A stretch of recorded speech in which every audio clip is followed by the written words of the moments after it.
बिस्मिल्लाहिर्रहमानिर्रहीम। अस्सलाम वालेकुम स्टूडेंट्स।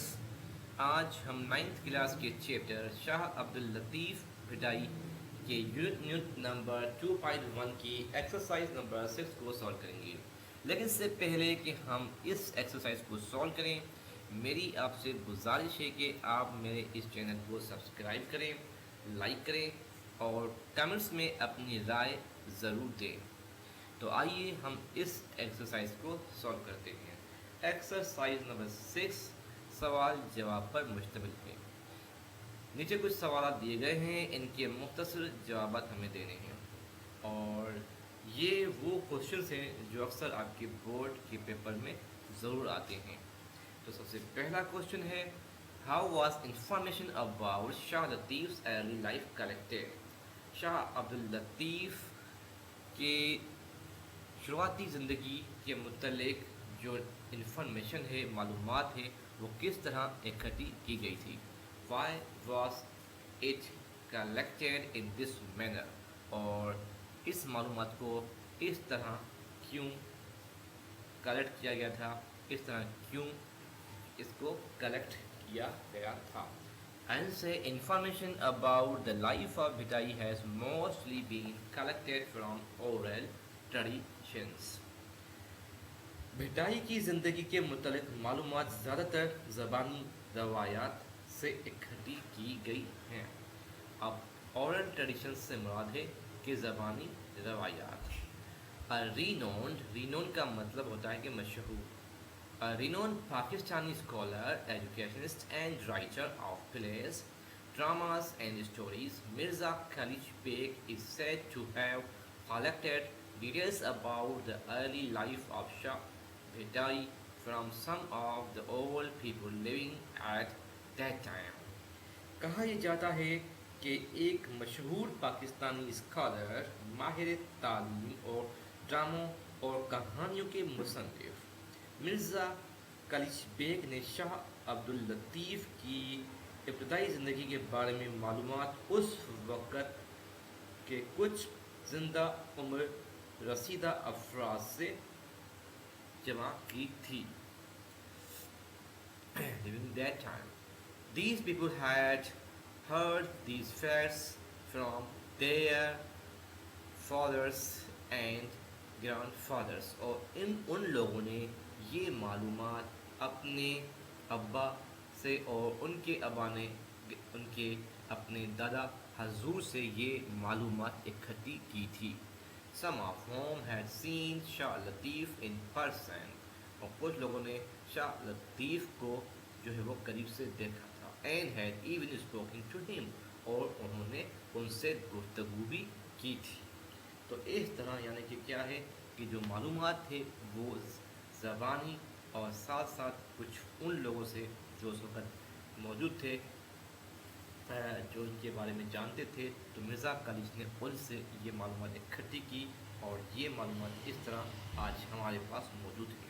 चलते हैं हम अपने दूसरे सवाल की तरफ। Why is Shah Latif called the saint of Bhit. Shah Abdul Latif Bhit के वली क्यों कहलाते हैं। शाह अब्दुल लतीफ़ को भिट का वली क्यों कहा जाता है। Answer, Shah Abdul Latif lived on a mound of sand and died there. Shah Abdul लतीफ़ एक मट्टी के ठेले पर रहते थे और वहीं पर उनका इंतकाल हुआ था। A mound of sand is called pit in Sindhi, और उस मट्टी के ठेले को सिंधी ज़बान में भिट के नाम से पुकारा जाता है। जो मट्टी का ठेला होता है उसको सिंधी में भिट कहा जाता है। Due to this reason he is known as Shah Abdul Latif Bhittai, और इस वजह से उनको शाह अब्दुल लतीफ़ भिटाई के नाम से लोग जानते हैं। नंबर सी है यहाँ पर, why did Shah Latif not marry again after his wife death. किस वजह से शाह अब्दुल लतीफ़ ने अपनी बीवी की वफ़ात के बाद, बीवी की डेथ के बाद शादी नहीं की। In 1713, the Sufi poet married with Bibi Saida Begum. 1713 में सूफी पोएट माने के जो अल्लाह के वली थे, जो सूफी पोएट थे, उन्होंने साइदा बेगम से शादी की. His wife died at an early age. और उनकी जो बेगम थी वो छोटी एज में इंतकाल कर गई. Before she could have any children, इससे पहले कि उसे कुछ बच्चे होते. However, Shah never married again. और यूँ जो है शाह अब्दुल लतीफ़ ने दोबारा शादी नहीं की. डी क्वेश्चन है, why did people become Shah Latif followers? किस वजह से लोग शाह अब्दुल लतीफ़ के पैरोकार बन गए? Shah Latif passed most of his time in prayer and deep thinking. Shah Abdul लतीफ़ ज़्यादातर अपना वक्त इबादत में, दुआओं में और गहरी सोच में गुजारते थे. His spiritual power grew stronger. और यूँ उनकी जो रूहानी ताकत थी उसमें इजाफा होता गया. Therefore, people began to be attracted towards him.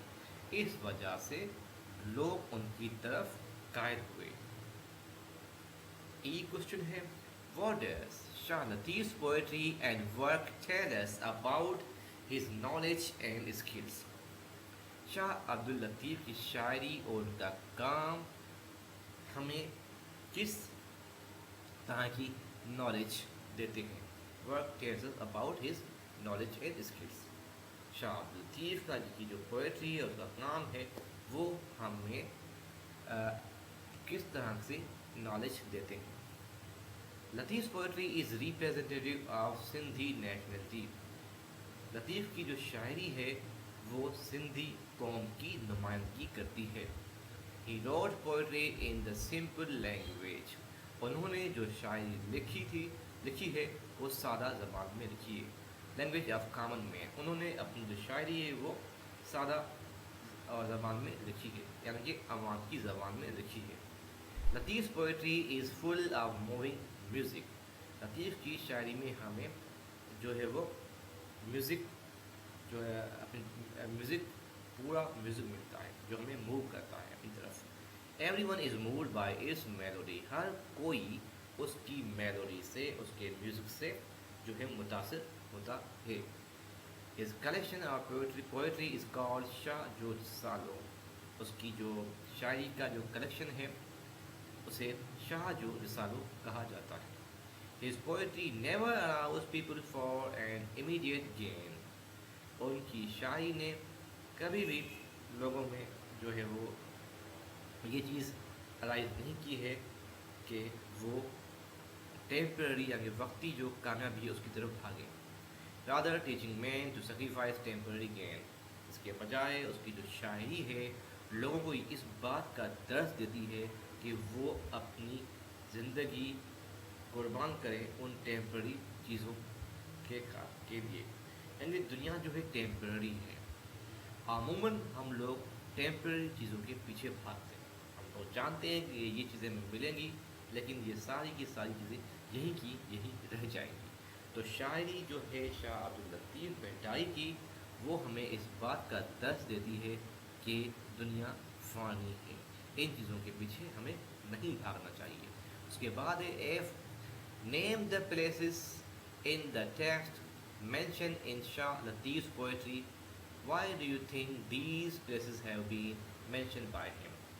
उन जगहों के नाम हमें देने हैं जो शाह अब्दुल जिनको शाह अब्दुल लतीफ़ ने अपनी शायरी में पेश किया है, मेंशन किया है, बयान किया है.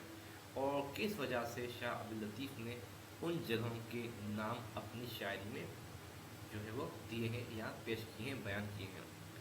ही मेंशंस, उन्होंने बयान किया है, उन्होंने बताया. He mentions distant cities such as Istanbul. उन्होंने दूर दराज शहरों के नाम जो है वो मेंशन किए हैं, बयान किए हैं अपनी शायरी में, जैसे कि इस्तांबुल, दिल्ली, दक्कन, चाइना, रोम, काबिल, Kandahar, and Samarkand. He mentioned these cities in his poetry because he was the poet of people. इन्होंने इन शहरों के नाम अपनी शायरी में इसलिए दिए कि क्योंकि वो अवाम के शायर थे. And loved whole the world, और वो सारी दुनिया से बेपनाह मोहब्बत करते थे. Why is Shah Latif's key message in his verse acceptable to everyone? किस वजह से शाह लतीफ़ का जो अहम मैसेज है वो सब लोगों से एक्सेप्ट करते हैं, सब लोगों के लिए काबिल है. लतीफ़ के वो message of love, Shah Latif ने मोहब्बत का पैगाम दिया है, पीस एंड सिंपलिसिटी, और उन्होंने अमन और सादगी का मैसेज दिया है थ्रू हिज पोएट्री, अपनी शायरी के ज़रिए. शाह लतीफ़ ने अपनी शायरी के ज़रिए मोहब्बत, अमन और सादगी का पैगाम दिया है. The teaching of Islam inspired him, इस्लाम की तालीम ने उन्हें बहुत ज़्यादा मुतासर किया है. So he conveyed the message of Allah by making brotherhood, equality and good deeds as the main theme of his poetic verse. इसीलिए उन्होंने खुदा का मैसेज दिया है. So he conveyed the message of अल्लाह, इसलिए उन्होंने अल्लाह का पैगाम दिया है. बाय मेकिंग ब्रदरहुड, के इंसान को आपस में भाईचारे के साथ रहना चाहिए. इक्वलिटी यानी कि लोगों में बराबरी होनी चाहिए. एंड गुड डीड्स, और अच्छे काम करने चाहिए. As the main theme of his poetic verse, और इनकी शायरी का जो ये जो चीज़ें हैं इनकी शायरी की मेन सेंट्रल थीम है. So it is acceptable for everyone, तो इसलिए ये सारी चीज़ें हर किसी के लिए काबिल कबूल हैं. एच है, can we put his message into practice in today's world, क्या हम इसके पैगाम को आजकल के दौर में इनकी प्रैक्टिस कर सकते हैं. If yes how, if no why not, अगर हाँ तो, अगर नहीं तो कैसे नहीं. And yes we can practice his message even today's world, yes हम आजकल के दौर में भी इसके पैगाम को जो है वो पैगाम को लेकर चल सकते हैं. Because Latif message is the message of love, क्योंकि लतीफ़ का जो मैसेज है, पैगाम है, वो मोहब्बत का पैगाम है. It is a universal message, और ये बहुत ही आलमगीर पैगाम है. रिगार्डलेस दीज रिलीजन, जो कि मज़हब, क्रीड, अकीदे के मुताबिक है, कास्ट, ज़ात पात के लिए, language, colour and area of residence. ठीक है, ये हो गया. तो स्टूडेंट्स ये थे कुछ सवालात जिनको हमने पढ़ा, जिनको हमने सॉल्व किया. मेरे को उम्मीद है कि ये क्वेश्चन आंसर आपको समझ में आ गए होंगे. आप इनको अपनी नोट कापी में नोट कर लीजिए और उनकी तैयारी करना शुरू कर दीजिए. और जो है नेक्स्ट वीडियो में हम फिर मिलते हैं. चैनल को सब्सक्राइब करें, कमेंट्स में अपनी राय ज़रूर